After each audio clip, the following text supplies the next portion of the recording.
the digital math tutor videos. In today's class, we'll be looking at the first law of indices.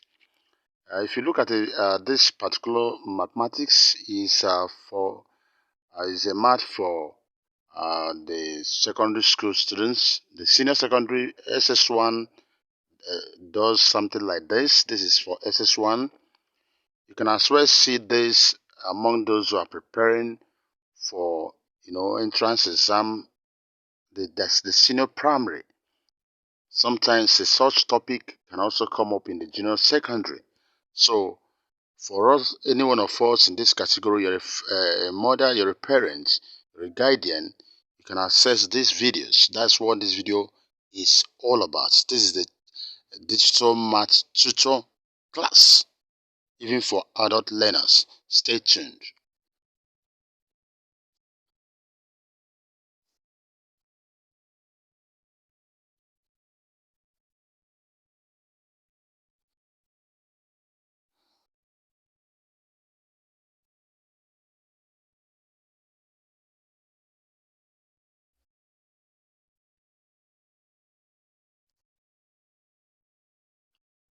Okay, welcome back. We're not going to go practical. Like I told you, we're looking at the first lot of indices today. So we need to go practical now. When we look at the mathematics called indices, actually the word indices is the plural form of the word index. Now in mathematics, we look at it as a topic, as there's a topic called indices. And look at the way, when we deal with mathematics, we don't speak too much grammar. Things are in figures and expressions. So anytime you see a write-up like this, this is always what you see when it comes to indices. Well, let me use a point this way. This is n raised to the power m. This is an under indices. Now, when you see numbers like this, what you are seeing here now, this 2 is called the base. It's called the base. While the one you see on top here is called, either you call it power or index or exponential. Any of these three can go. So you see 2, 5 up there. The 2 is the base, the 5 is the power, the index, or the exponential. Very important. So we're going to, like I say, we're going to go to practical part of it now. Let's say the first law of indices goes like this. You have something like this. You have something like this, where you're given a, let me show, for instance, you are told 2 raised to the power 5 times 2 raised to the power 3. This is the first law of indices and how it goes. So for school children, parents, mothers, adult learners, this is the first law of indices. Try to understand this. Now, one thing you notice in this expression now is this. These two sides of the expression, having in between it the multiplication sign, that is 2 raised to the power 5 times 2 raised to the power 3. If you look at these two parts of expression, they have the same base. Yes. If it doesn't have the same base, what we're going to teach now cannot work. So it needed to have the same base for it to work.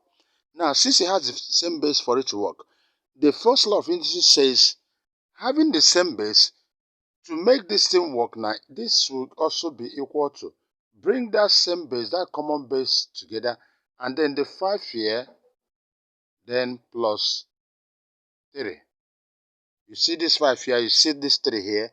Now that is it. And this will give you 2 raised to the power 8. Whatever be this is the answer. And I'm sure 2 raised to the power 6 is 64.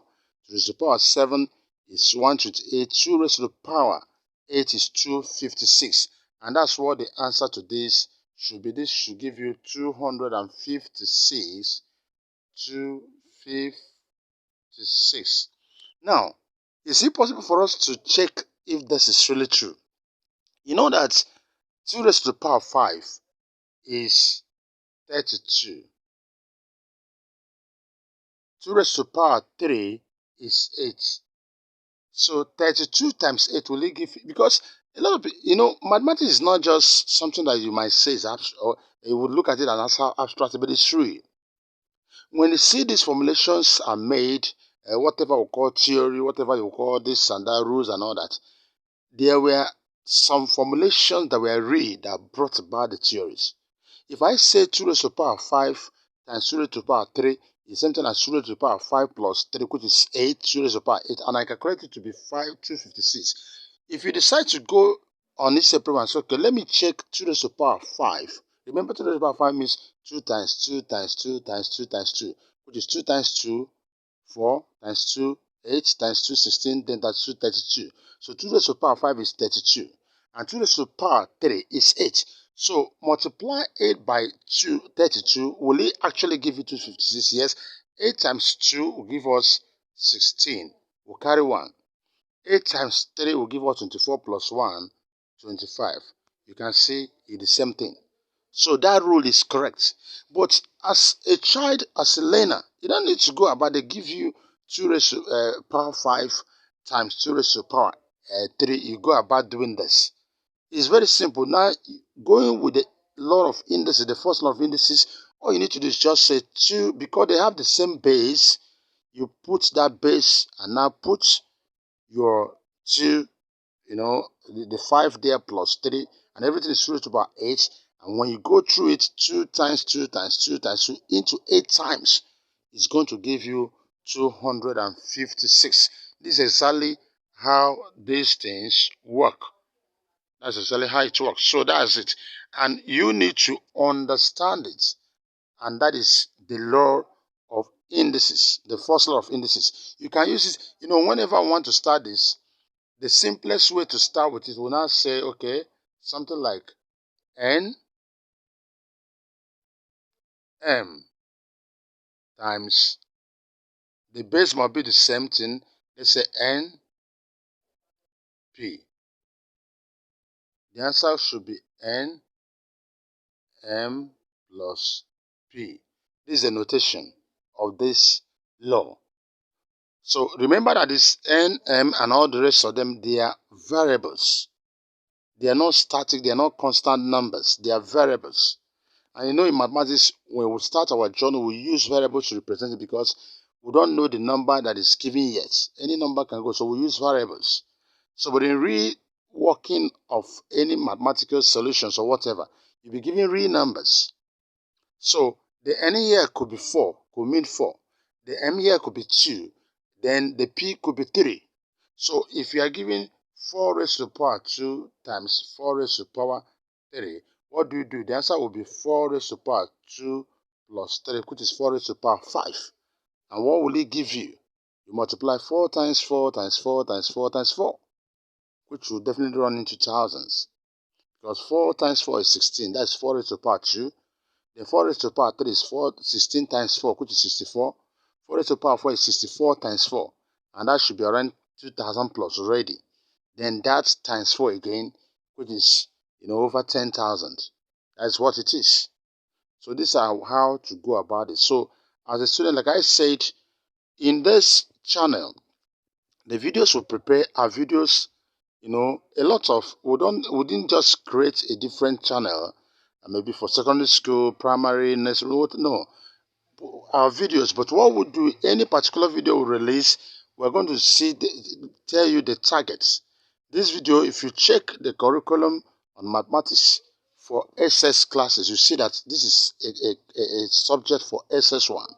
So there's so many SS1 students that don't even know how to do this. They partake in this. Also, those of them in junior secondary are learning something like this. Even some senior secondary primary students are learning. There's some adult learners. Those of us adults who are attending in all these adult classes, you may also need this. So that's what we'll do in the Digital Math Tutor YouTube channel.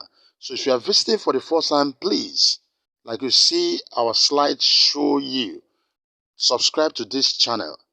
You need to subscribe, help us to promote it, help us to share to your family. There are children need to learn. These things are simple math videos and it's tutorials that they need to learn. There are a lot of things. The way our schools are designed, the rushing and all that. You see different categories of children and their levels of learning. A teacher may go on teaching being fast. But why these videos are very, very good is that a child learning through these videos can repeatedly, you watch, you go back, you stop it, you watch. You're not rushing it. You can keep on. And what you do, once you see this video, after watching, you can as well decide to download it. We didn't lock up the download section. No, we permit the download. But help us to subscribe, because in subscribing to this video, you know, it will help you to always know when we release the new video. You don't subscribe only. When you subscribe, you hit that notification bell, so that once we release a new video, you will get, notified by YouTube. And now you don't only do that. That's the only way you're also going to support us to grow. When you share, you join us, subscribe to this, and share with your colleagues, anybody around you. Let them be part of this. We grow so that we can have the encouragement, the zeal, the passion to keep producing video. Remember I told you this is the digital math tutor.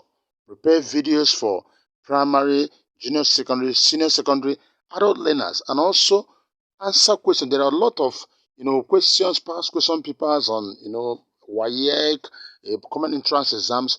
In this particular channel, you see us solving these questions.